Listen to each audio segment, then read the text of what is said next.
గోదారికి కావేరికి ఏటికి సెలయేటికి కురిసేటి జడివానకి దూకే జలపాతానికి నీతో బుట్టులందరికీ చెప్పమ్మా మా గంగమ్మ. జీవనదివిగా ఒక మోక్షనిధివిగా పండ్లు పూలు పసుపుల పారాణి రాణిగా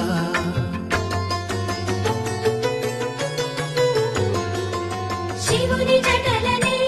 తన నాట్య జతులుగా జలకమాడు సతులకు సౌభాగ్యదాత్రిగా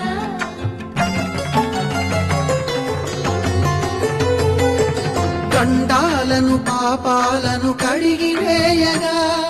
ముక్తి నదిని మూడు మునకలే చాలుగా జలది